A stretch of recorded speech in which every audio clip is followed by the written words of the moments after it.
Duckman here, live from Grantham Reserve today with the Recruitment and Retention Manager of Sydney West Referees, Paul Fitzgerald. Paul, thank you very much for your time today. Cheers, Duckman. You're welcome. So what do you do exactly with your role? So at the moment you told me you're secretary and you really work in recruitment and retention. So what does that comprise of exactly, and what's your goals for 2023? So with recruitment and retention, we're looking at getting as many referees involved in the association, the Sydney West Rugby Referees Association. And generally that's fathers or parents of players, a couple of mothers as well. We do have some female referees in our ranks, and also some of the junior players as well, getting them involved from a refereeing point of view. So as far as recruitment goes, it's coming to days like this, looking at those parents and kids who, sometimes there are people on the sideline that call out, they clearly know the laws of the game, then let's get them a ticket and a whistle and get them doing it properly and effectively. And that way it keeps the game going for more generations. So that's the recruitment side of it. And then retention, we have about 100 referees on the books at Sydney West Referees, but only about half of those referees are active. So making sure that we have enough referees to cover all of the games that we get.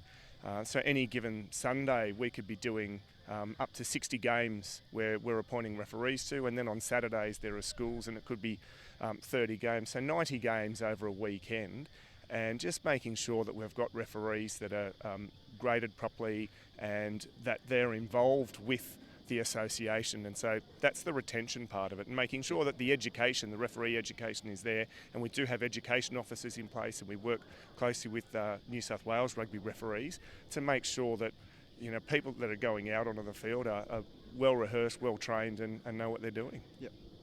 So that's a good focus to have, and we're in a big catchment area player-wise here for New South Wales rugby as a whole. Grantham Reserve, we're in the middle of Seven Hills for people that don't know, or the Seven Hills, Prospect, Blacktown area. So it's a growth and development area of Sydney, and there is a very large Polynesian population in this area. Yep. I know there's not a lot of Polynesian referees. Is this an area you'd like to target for referee recruitment in the future? Definitely. So with all communities, we're happy to speak to anyone who is interested, who would like to know more about the game and develop their skills. So a lot of the players that are doing it just want to know more about the laws and what is right and what isn't as acceptable on the field. And some of those players then do the course and actually do go on to referee, and the parents as well. So young players, females, Polynesians, everyone is welcome to come along to Sydney West Refs. Yep. So what proportion do you think you got out of your 100 or so referees you have that would be female referees at the moment? Because obviously that's an area you would like to target as well. So it would be lovely to get to a day where there might be a 50-50 split or something. It would, and we're a fair way off that. We're a little bit less than 10% at the moment of our referees. So of our active referees, I think we have 6 females, but again, only half of them are active. So some of them last year joined the association, they passed their law exam, and then got selected in not only their club but reps rugby as well, and so they had commitments where they couldn't actually get on the field, which is great for them. And you'd like to think that maybe knowing the laws of the game helped a little bit in going through to that rep selection, but it'd be good to see them active. And things like today where there are sevens games going, where 7-minute halves, you're just out there for 15 minutes on the field. It's a really good way of getting a feel for the game and blowing the whistle. Dip your toe in the water as such and get to understand how it works. Everyone's an expert on the sideline with refereeing until you're in the middle with the whistle and you're the guy making the call or the girl making the calls. Yeah, that's right. And a little thing too, you're looking to your right to see if someone's creeping up and you miss a little knock on to the left, but everyone in the crowd saw it and you've missed it. Well, play on. If you don't see it, you can't call it. Yes, right. So things are getting better. So we're getting coverage with Clutch TV and all that, which help for reviewing games afterwards for learnings for yourself and the referees associations. That's a very good thing. But it's not that advanced. We have live screens on the ground where you can put a replay on and watch it afterwards and all that stuff. There's no TMO, so some of the features that we see in Super Rugby and International Rugby, they're not available to you on the ground. They're not available on the ground, but we do have referee coaches who will go and assist. So everyone's first game or first couple of games, they will have a referee coach there who can walk them through the finer points of their game. What are you doing well? What do you think you're missing? What do you want to work on? And we also do have some access through the Rugby Club Foundation donations and through the sponsors, 4 and 20 Pies. The association got some money, and we've purchased some cameras so that we can actually set up the cameras and then have the camera actually follow the referee, so that we can then watch later on and get things right. Like, for example, that knock on that I said before. Well, if your positioning is better, if you're not right up at the gain line, if you're back a bit, then you can get an eye on both the offside and the knock on all in one. Yeah. So having those coaches in place and having that ability to watch your game and think, oh, hang on, all I need to do is take 2 steps to my right and I've got a better vision. That's important. And again, that's part of not only the coaching and the education, but part of retention as well. If people know that they're going to be supported and they're going to be helped through the process, then they're more likely to come back and referee more games. Yeah. And it's a better experience then for everyone as well. For the referees, they get some feedback and can work on development for their own personal, because everyone feels the challenge. I get a challenge when I get out there to play a referee. You try to do the best you can every single time, and you're going to make mistakes. Human error, there's an element in that, of everything that we do. There is, and to be, as you say, the ability to look back at that and go, oh, all right, I am doing this incorrectly. Or I've had a coach say to me, you know, you turn blind. So when the pass is going from the halfback to the 5/8 in your position there, rather than turning and scanning where the opposition are coming, you should be following the ball. And being told that, you might think, what does that mean, I'm turning blind? And then you watch it and you think, oh, okay, now I know what it means. Yeah. And so having that ability to review your games and get that coaching and get the senior people giving you some advice is really, really helpful. And a lot of that comes from experience. The time on the ground, time refereeing and all that stuff. You build and develop your skills like a player would. The more you train, the more you play and exposure you get to the game, the better you build your fundamentals. So we're seeing that with referees as well, obviously. Yeah, and one of the things we do as part of the education and again for retention is having education nights where everyone's invited, everyone can come along, and we might be watching referees from Shoot Shield or Super Rugby games, so not necessarily the referees ourselves, but there is some footage of our referees, and we can look at who's doing well, what's going right, and what's not going what's so right, so that as a group we can sit and discuss it, and looking at someone else, you can actually improve your own performances as well. So what's the demographic of most of your referees? Obviously, it'd be good to say, is it like 16 to 80? Is it that diverse? Not quite that diverse? Would that be a goal for the future? It is actually, in terms of age, that diverse. So players can start refereeing in the year that they turn 13. Okay. So so we do have some young players and refereeing, and my son now has just turned 15, is going into his 3rd year of refereeing. And he did it because I thought, you know, as a little halfback, he wanted to know where he can get away with the gain line and how far he could push at the ruck and at the scrum, and so there were little things like that he thought, yeah, this is what I want to do. But also he doesn't mind the $25 that he gets for running around and refereeing a game. So that's, you know, that was part of his incentive as well, was he's at the game anyway. He has to get there early for warming up for his game. So if he can do the younger age group or the age group a couple below his before he plays, then, as I said, that's $25 in his pocket and he's happy.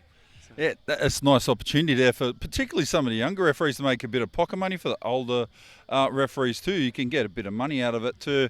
It's not going to make a living for you, but you're going to be able to subsidise putting up your time there, and you get fit while you're doing it as well out on the field. Yeah, it more than covers the petrol, and most places here, so down at Grantham, they do a really good barbecue, and they really do take care of the referees. So there's a lot of respect that comes from a lot of the clubs, and by all means, when you're coming off the field, there'll be parents or people at the barbecue saying, come on ref, come over, get yourself a drink, get yourself a sausage sandwich. So yeah, it's great. The community feeling and the atmosphere at the vast majority of the clubs is really, really good, really welcoming.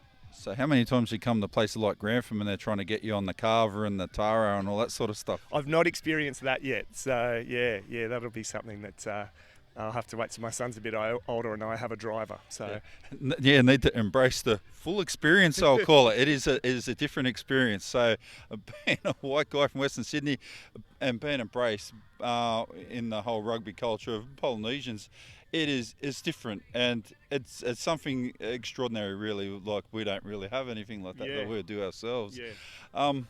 So what would be an area you're targeting at the moment? So we're here right now, like say Grantham Reserve and Seven Hills. So we're looking to try to get more referees in and around the Western Sydney area, around here in particular. Yes.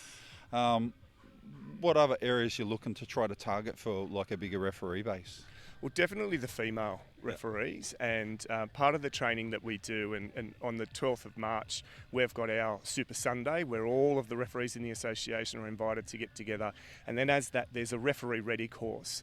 But one of the referee coaches has actually organised a female-only referee ready course, so we're really looking to get from the West as many aspiring females to go and do that, so they don't have to sit around a room with a whole bunch of blokes, and particularly the younger referees.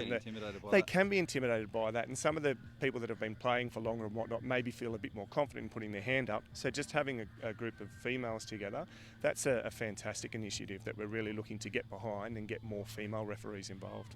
Yep. So, who would be the oldest referee you've got? So, there'd be someone out there you'd be thinking, oh, this guy sticks out, or lady sticks out in my mind.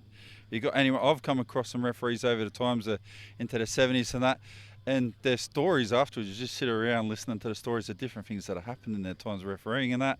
It's just fabulous. It's all embraces everything all rugby. Not all good, they're not all bad, but it's like story time sometimes. Without naming names, I can think of a few who perhaps are beyond their 70th year and either still running around or referee coaching. So they're passing on those stories and that advice to the juniors and the younger referees. And I'll put myself into that younger bracket, even though I'm 50 this year. Because, if they're 70, they've got a lot more to teach me. And I've only been refereeing for 10 years, and they've been doing it for, some of them 20, 30, 40 years. So there's a lot that they can pass on. So see you're wearing a Sydney Referees West shirt there, so purple, yellow and white, so red colour. So what is there any reason why this is the colour? How did this colour get chosen? How did you come up with the colour range? Because I know that the referees are normally sponsored by Head Start again this year. Yep, sponsored by Head Start and also by 4 and 20 Pies. That's the big logo. But this is the Sydney West Refs training shirt, so our training jersey, and with our hashtag, the Respect the Ref, which is... There you go, it's an important thing there, respect the ref. So And so this is just something that the association put together. So one of the other things that we do is pre-season training every Saturday morning out at Muirfield High School. All the referees in the association are invited to be involved, and that is something that the association puts on with a professional trainer. And so encouraged to get down there wearing your training shirt so that you're not having to dirty your stripy ref jersey. So for anyone who doesn't know, Muirfield High School is down at Northmead there. So it's Northmead, it is Northmead, isn't it? It's don't go down the big hill on the other side of it. My cousin used to go at that school and went for a walk down there one day. Walking back up the hill is a bit of a problem afterwards. So you got anything else you'd like to wrap it up or say about refereeing that can encourage more people to get involved in refereeing with it? I think in terms of encouraging people, the best thing to say is to get out there and give it a go. If you are one of those people that have stood on the sideline and thought, why is that? Why did this happen? Why did that happen? To understand the laws, to have a knowledge of the laws is a great way of starting. And if you do then have that knowledge of the laws and think, I reckon I can do that, I can get out there and do it. And you mentioned before, Duckman, that there are some referees that are a bit grey-haired and perhaps even a little bit pot-bellied running around out there. And it was years ago when I was watching and I thought, you know what, if he can do it, I can do it. I've got no excuse. If there is someone out there running around like that, then I should be able to do it. And that was enough to encourage me to give it a go. And I loved it. And so, I would just say give it a go. Absolutely. I want to thank Gary Payne because he hit me up to ask me if I'd be interested in doing this, and I absolutely am, because I know that it's an area where the referees need focus in many different sports, including rugby league, including soccer and everything else. We can't get enough referees straight out, right? And it's always good to get more and build on the base. So particularly for junior players to build your understanding of the laws of the game and everything like that, it can really help round you out. So Gary looks like he might be one of these referees that's getting like a little bit long in the tooth. So Oh, well, we're all getting older, 1 minute per minute, and Gary just has a bit of a head start on me. But he is still running around out there, not only referee coaching, but he will often referee a game before he referee coaches, or referee coach a game or two, and then do a later game, because if he's the level that he's at, he can actually do a more senior game. So that's a really good option for that. Thanks for your time. I really appreciate it today. People are going to be able to catch this on Duckman TV on YouTube and Facebook later on, and I'll share this with Paul so I can go into the Referees Association. But in general, if you're thinking about getting involved refereeing, come and hit them up. So how would people hit you up if they want to get involved? So if you just Google Sydney West Rugby Referees Association, SWRRA, you'll find us there, and all the information is on the website. There you go. Thank you very much for your time, Paul. Appreciate it very much. Like I said, this will go up on YouTube later on. This will become a podcast too that will go on a Weekend Warriors podcast in the next couple of weeks. They keep on ducking, and I'll catch you all again soon.